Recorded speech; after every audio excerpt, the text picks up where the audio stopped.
बेगैरत हो चुके हैं, इनको शर्म और हया खत्म हो गई है। सबके सामने डाके डाल रहे हैं और डाकुओं को ये प्रोटेक्ट कर रही है।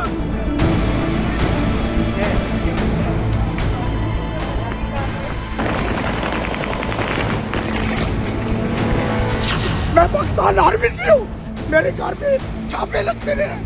मैंने यार कौन सा दहशत करता, मेरे घरों पे उन्होंने छापे मारे।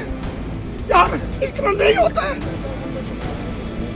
मैंने 20 साल आर्मी के अंदर सर्विस की है। मैं आज आपसे पूछना चाहता हूँ कि हमारे ऊपर क्या कर रहे हो। कल आप ही यूनिफॉर्म उतार के इधर आएंगे हमारे साथ, फिर लगेगा पता कि कितनी हमें तकलीफ हो रही है। गद्दार तो आप हो कि आप भुट्टो को फांसी करवाते हो। गद्दार तो आप हो कि आप मुजीब रहमान की जो अक्सरियत थी उसको आपने नहीं माना था। गद्दार तो आप हो जो आपने फातिमा जिन्ना को गद्दार करार दिया था। कराची में कोहराम है, पेशावर में तनाव है, सियालकोट में संग्राम है, तो लपटों में लाहौर है।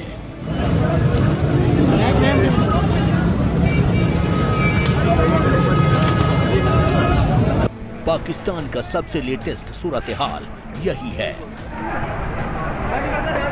Very nice.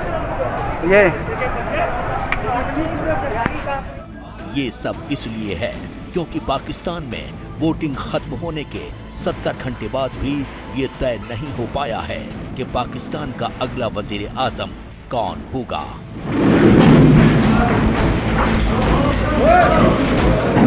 पाकिस्तान की नेशनल असेंबली में कुल 336 सीटें हैं। इनमें से 265 सीटों पर चुनाव हुए। सरकार बनाने के लिए 134 सीटों पर बहुमत होना जरूरी है। 3 पार्टियों के बीच मुकाबला है। इमरान खान की पार्टी पाकिस्तान तहरीक इंसाफ को 101 सीटें मिल चुकी हैं। नवाज शरीफ की पाकिस्तान मुस्लिम लीग नवाज 75 सीटों के साथ दूसरे नंबर पर है, तो बिलावल भुट्टो की पाकिस्तान पीपल्स पार्टी 54 सीटों के साथ तीसरे नंबर पर है। इस सब के बावजूद पाकिस्तान में फौज का पपेट पीएम कौन बनेगा, ये अब तक क्लियर नहीं हो पाया है। इस बीच चुनाव में धांधली के खिलाफ इमरान समर्थक सड़क पर उतर आए।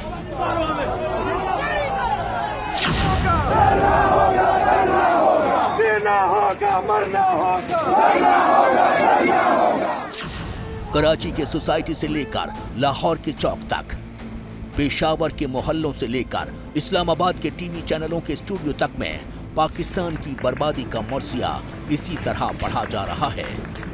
जो हालात हैं उसमें कई सवाल हैं। मसलन, क्या इमरान समर्थक नवाज को पीएम कबूल करेंगे? क्या पाकिस्तान में फिर से चुनाव हो सकते हैं, या फिर एक बार पाकिस्तान में फौजी हुकूमत कायम होगी? नवाज शरीफ और भुट्टो खानदान के खिलाफ रहते हुए इमरान खान की सियासत परवान चढ़ी। ऐसे में इमरान खान सपोर्टर किसी भी सूरत में इस्लामाबाद की गद्दी पर नवाज शरीफ को बर्दाश्त नहीं करेंगे।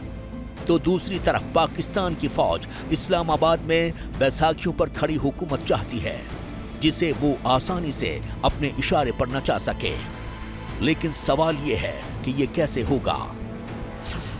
नवाज शरीफ की पार्टी पीएमएलएन को 75 सीटें मिल चुकी हैं, तो दूसरी तरफ बिलावल भुट्टो की पार्टी पीपीपी 54 सीटें जीत चुकी है। दोनों के साथ 17 सीटों वाली पार्टी एमक्यूएम भी आ सकती है। तीनों को मिलाकर सरकार बना सकते हैं। ये सभी पार्टियां पहले भी सरकार में साथ रही हैं, तब नियाजी की सियासत को ठिकाने लगाना था। अब मसला दूसरा है। नवाज शरीफ की पार्टी को समर्थन देने के बदले में आसिफ अली जरदारी ने शर्त रख दी है। आसिफ अली जरदारी चाहते हैं कि बिलावल भुट्टो को प्रधानमंत्री बनाया जाए। शहबाज शरीफ की सरकार में बिलावल पाकिस्तान के विदेश मंत्री थे। इस सब के बीच पाकिस्तान की फौज ने नवाज शरीफ को समर्थन देने के लिए इमरान समर्थकों के सर पर AK-47 तान दी है।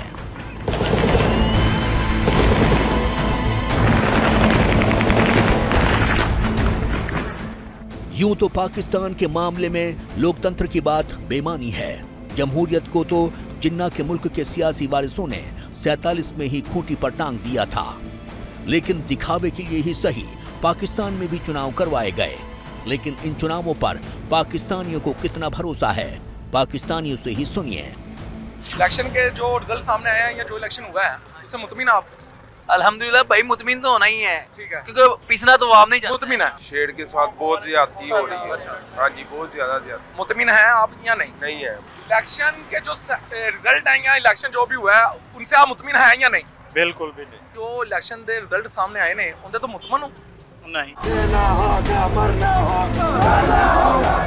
लाहौर ही नहीं, पाकिस्तान के किसी भी शहर चुनाव का जिक्र करने पर यही जवाब मिलता है, क्योंकि पाकिस्तानियों को भी पता है कि नतीजा किसी के भी नाम रहेगा, प्रधानमंत्री वही बनेगा जिसका नाम रावलपिंडी से फाइनल होगा। लेकिन सवाल ये है कि पाकिस्तानी फौज नवाज शरीफ को ही क्यों प्रधानमंत्री बनाना चाहती है? पाकिस्तान में किसी को बहुमत नहीं है। इस्लामाबाद में कमजोर सरकार होगी। पर्दे के पीछे पाकिस्तान की फौज हुकूमत चलाएगी। नवाज शरीफ 3 बार पीएम रह चुके हैं, लिहाजा नवाज वही करेंगे जो पाकिस्तान की फौज कहेगी। इसीलिए फर्जी वोटिंग और धांधली के जरिए पाकिस्तान की फौज ने नवाज शरीफ को 75 सीटें तो जितवा दी, लेकिन शरीफ के सामने भयंकर संकट आ चुका है। सवाल ये है कि पाकिस्तानी फौज नवाज शरीफ को जोर जबर से वजीर आजम बनाती है तो क्या होगा? मौलाना साहब, ये लातू के भूत बातों से सुनने वाले नहीं है। मौलाना साहब, ये हाथ वोट की पर्ची के लिए नहीं बने, ये इनकलाब के लिए बने हैं। ये महज तकरीर नहीं है, ये छज्जे पर खड़े होकर जिन्ना के मुल्क की बर्बादी की मुनादी है। वोट चोरी भी तुम करो, चोरों, गद्दारों, डाकुओं, जालिमों, तुम्हें शर्म नहीं आती है कि एक तो चोरी करे, डाका डाले, फिर हमारे पर शेल मारो, हमें जख्मी किया जाए। ये खून नहीं है, ये इनकलाब है। मौलाना से लेकर नियाजी के शागिर्द तक पाकिस्तान में सब एक ही जबान बोल रहे हैं। हालात ये हो चुके हैं कि जिन्ना के मुल्क में जमहूरियत को फौजी बूटों से कुचलने वाले फर्जी जनरलों के तमगे नोचने की तैयारी हो चुकी है। एस्टेब्लिशमेंट आपसे डरती होगी, जमीयत के जियाले आपसे नहीं डरते।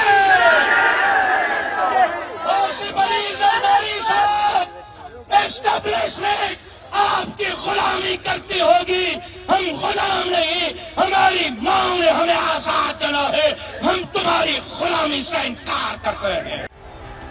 बॉर्डर पार जिस तरह हाहाकार है, उससे एक बात साफ हो जाती है कि 2024 पाकिस्तान के लिए 1971 जैसा ही होने वाला है। यकीन न हो तो इन तस्वीरों को देख लीजिए।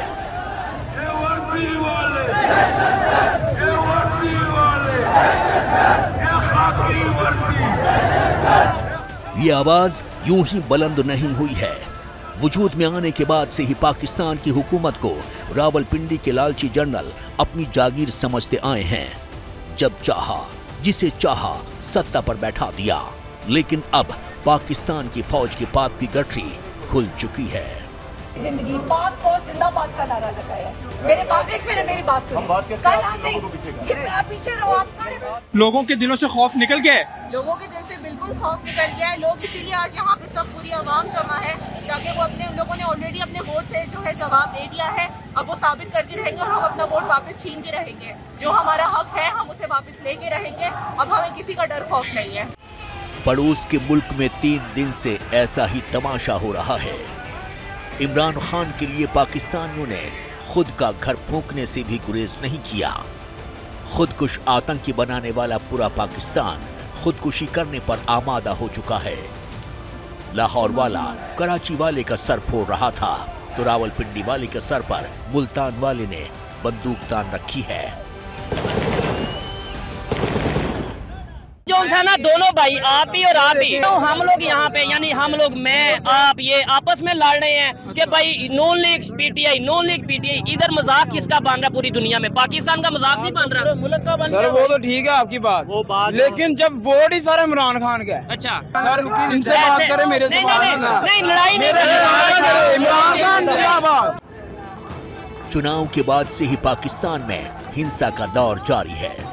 कई इलाकों में पाकिस्तान की पब्लिक और पाकिस्तान की फौज के बीच झड़प हो चुकी है। KPK में अगर देखें तो प्रॉपर प्रोटेस्ट हो रहे हैं, 3 लोगों की जानें जा चुकी हैं ये प्रोटेस्ट में। आपको नहीं लगता कि ये मतलब प्रोटेस्ट होंगे, सिविल वार का एक माहौल? कोई सिविल वार नहीं, 2-4 बंदे इससे ज्यादा पूरे में इलेक्शन पाकिस्तान में नहीं हुए। 3-4 बंदे की इशू को नहीं होता। 3-4 बंदों की जान जाना कोई इशू नहीं है इलेक्शन। आप देखें ना, पहले लाहौर में कुछ हुआ है, कराची में कुछ हुआ है, पेशावर में जो होता है, पेशावर का एक अपना मिजाज है। वहाँ पर तो जज्बाती लोग हैं, बम मारना उनके लिए इशू कोई नहीं है। किसी के घर आप देख लेना, किसी के घर बम फेंकना कोई इशू नहीं है वहाँ पर। बम बारूद और आतंक से वास्ता रखने वाले पाकिस्तान का जमहूरियत से दूर दूर तक नाता नहीं है। पाकिस्तान की हुकूमत हमेशा से ही फौजी जनरलों की कठपुतलियों के जरिए चलती रही है। इमरान खान को भी पाकिस्तान ने प्रधानमंत्री बनाया था, लेकिन 3 साल बाद ही नियाजी ही पाकिस्तानी फौज के सबसे बड़े दुश्मन बन गए। लेकिन चुनावों में सबसे बड़ी पार्टी बनने के बाद इमरान खान ने फिर पाकिस्तान की फौज को ललकारना शुरू कर दिया है। इमरान खान की पार्टी ने पाकिस्तान के army chief general Asim Munir से मांग की है कि वो इमरान समेत PTI के राजनीतिक कैदियों को रिहा करें।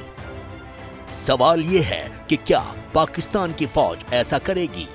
लेकिन पाकिस्तान के चुनाव नतीजों ने दुनिया के सामने जिन्ना के मुल्क की गैरत एक बार फिर नीलाम कर दी है। अमेरिका, ब्रिटेन जैसे बड़े देशों और यूरोपियन यूनियन की ओर से पाकिस्तान के चुनावों में धांधली को लेकर बयान जारी किए गए हैं। यूरोपियन यूनियन के बयान में कहा गया है कि सभी दलों को बराबर का मौका नहीं दिया गया। अमेरिका और ब्रिटेन ने भी पाकिस्तान के चुनाव पर सवाल खड़े किए हैं। आसिफ जरदारी साहब ने कहा कि मैं वज़ीर-ए-आज़म में खुद बनना चाहता हूँ, आप नवाज शरीफ साहब को सदर बना ले। एक नई खबर थी मेरे लिए। PDM 2 बनेगी और मैं यहाँ बताना चाहूंगा कि PDM 1 क्या थी। PDM 1 ये थी कि इन्होंने मिनिस्ट्रियां आपस में बांटी थी, सारी पार्टियों ने अपनी अपनी मर्जी के करप्ट अफसरों को ला के करप्शन की थी और एक मिनिस्ट्री दूसरी मिनिस्ट्री से कोई कम्युनिकेशन नहीं करती थी। मैं समझता हूं कि ये एक हॉरर मूवी का दूसरा शो है, ये दूसरा उसकी एक किस्त है ड्रामे की। पाकिस्तान ने जो बोया वही काट रहा है। वजूद में आने के बाद से ही पड़ोस का मुल्क खुद पर नफरत और कट्टरपंथ का जहर लपेटता रहा। पाकिस्तान ने अपनी ही नस्लों को तालीम के नाम पर हिंदुस्तान और 140 करोड़ हिंदुस्तानियों से नफरत सिखाई। यही वजह है कि पाकिस्तान आज मुल्क के नाम पर वो तमाशा बन चुका है जिसकी वक्त बेवक्त चगहसाई होती है। इस बार भी यही हो रहा है।